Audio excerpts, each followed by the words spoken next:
Welcome back to another Alvado video. Now in today's video, I have something a little bit different for you guys.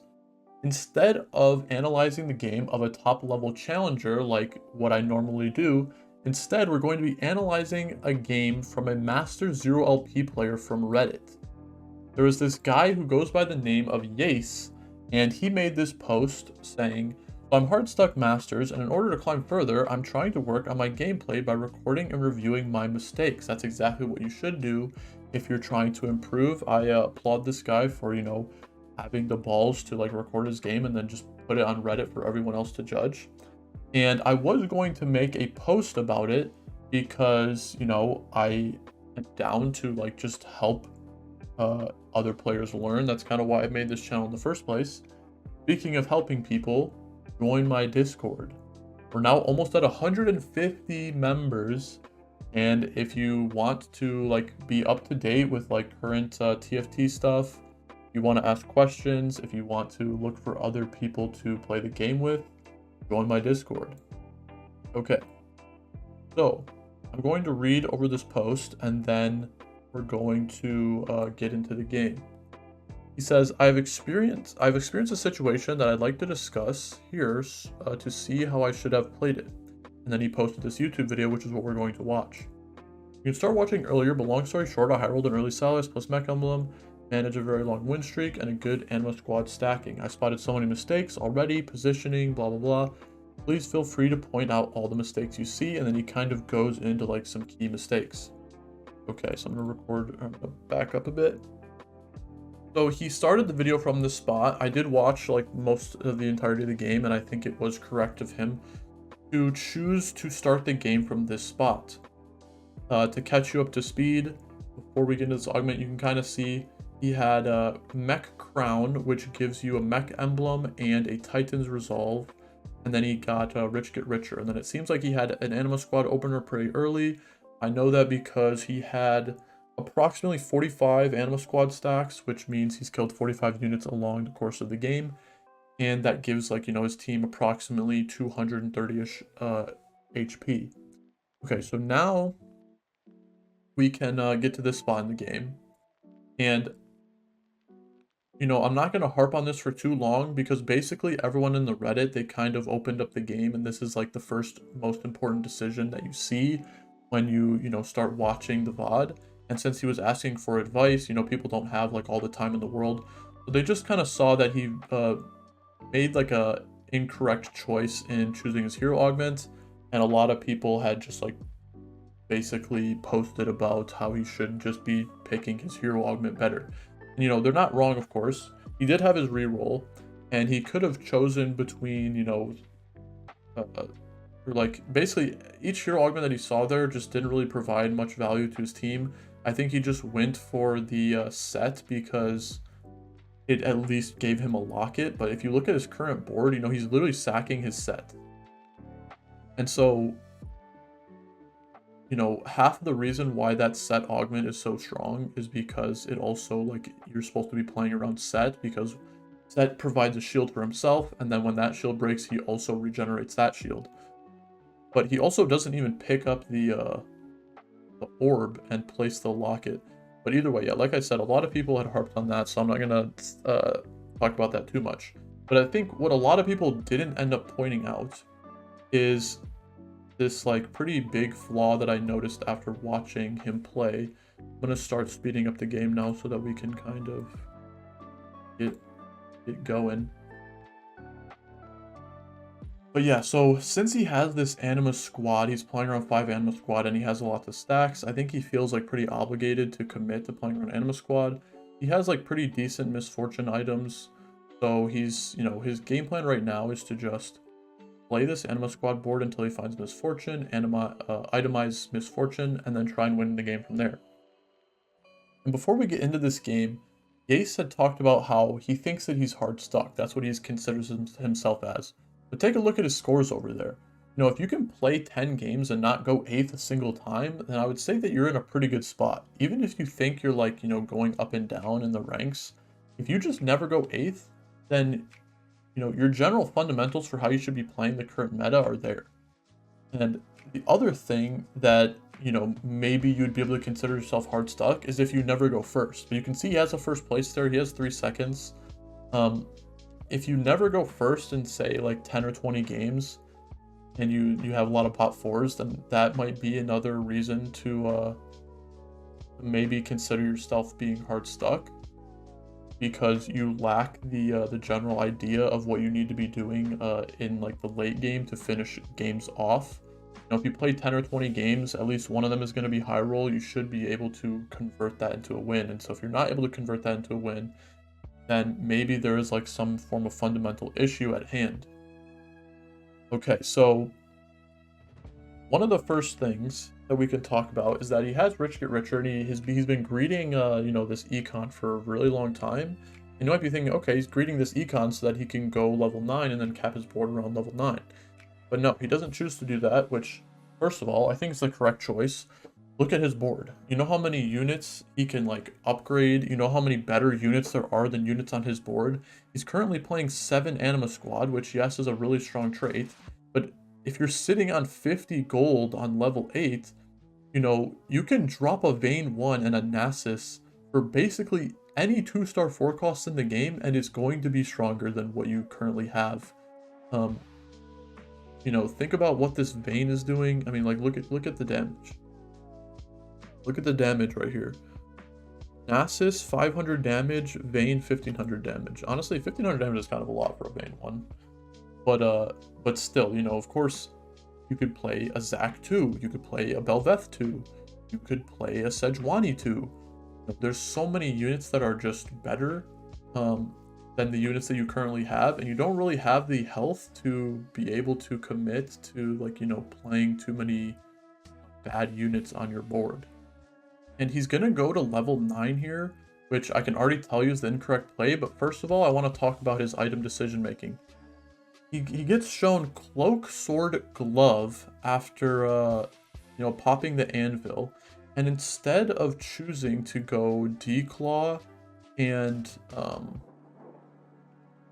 RFC, he goes ahead and goes for Runaan's on Riven and Giant Slayer on Misfortune because he wants this, you know, a 3-item Misfortune.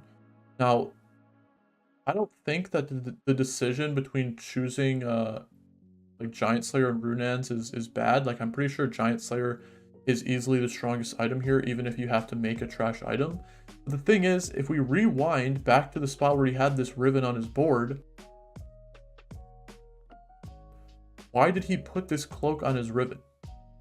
He put the Cloak on his Riven because he just had an open slot to put like a generally like a tank item, and then he chose to, you know, when he chose to make Giant Slayer, now the other item component that he has left over is this Runaan's, and he just has to play Runaan's on this Riven instead of playing it on an actual unit that he could, you know, play on his board. Look, there's a Vayne in his shop right now. A 3 Anima Squad Vayne would be better than a Jinx with a Runaan's on it. And so I know a lot of high level players, what they do is they slam their items on, you know, units, but the thing is that the reason why they're doing that is because they understand every possible item combination that they could get where it would be beneficial for like this item to be on this unit, and then they're taking that into consideration, and then they're putting it on the unit. They're thinking, no matter what item component I get, this item is always on this unit. But the thing is that you don't see them not slamming items because you don't like take that into consideration. It's like a confirmation bias. They don't always slam their items, but you do know that they do slam their items, their like individual components on units. So you're thinking, okay, if high level players do that, then I need to do that. I think a general rule is like, you should just not do that, because most of the time it really is not going to make a difference. Just having an extra 20 MR on this unit, like it's really not going to make the difference. So don't slam your items unless you are like completely confident that that item is going on that unit. That's the first thing. The second thing is that here is like a big overarching issue with this kind of board that he's playing here. Creative Misfortune Mecha Top 6. You can already see a fundamental issue with him talking about this spot, or like this board being creative, because yes, it is creative, I guess.